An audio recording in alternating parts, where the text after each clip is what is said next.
And along the way, we find an elephant on the floor, and the elephant was dying.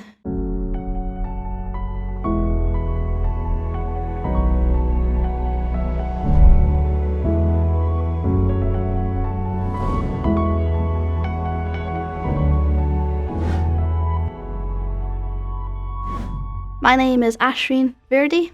I am a PhD student at the Research Centre of Carbon Solutions at Heriot-Watt University.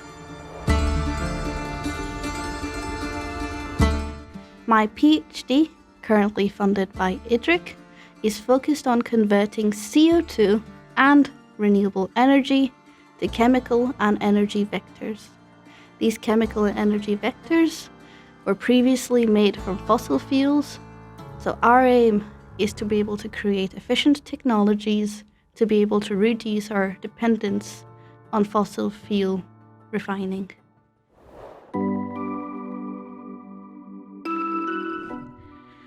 I'm originally from Kenya, where I was born and brought up. I am the first person in my entire family, extended friend group, to be able to have the opportunity to actually come abroad and study engineering. Funny story, from my dad's side of the family, they would always look at my dad and say, "Why are you investing in a woman or your daughter's education? In the end, she's going to get married and there will be no return on investment." And I sit there and I think to myself, oh my God, that is a bit traditional in terms of thinking. But here I am, and I am on a postgraduate level, which I think they now share with the extended family. So our daughter is doing a PhD now.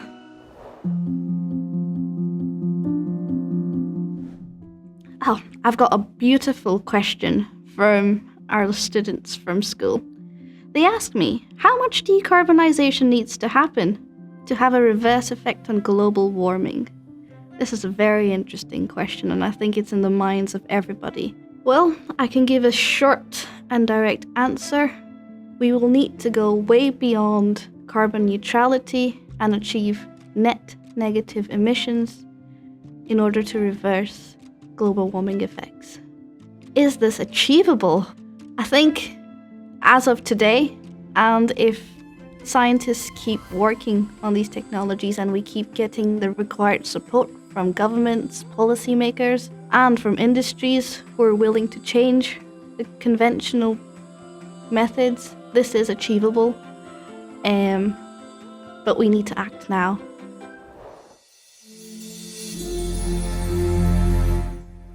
Till the age of 5, coming from Kenya, our school used to take us to see how the tribal people lived in their huts, their manyatas, and we would be told, it's like, look at how grateful we are to be having electricity when we just want it.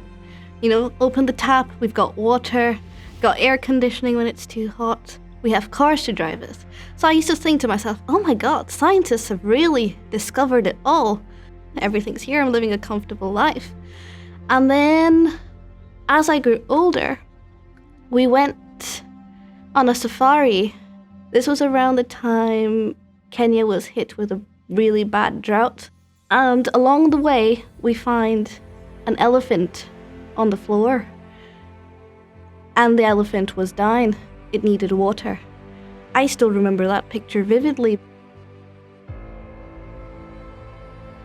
And I sit and told myself, wow, what is happening? And then we told, oh, it's global warming. That's where I went off and decided I would like to save the planet. I would like to save our beautiful animals and give them a better home to live in.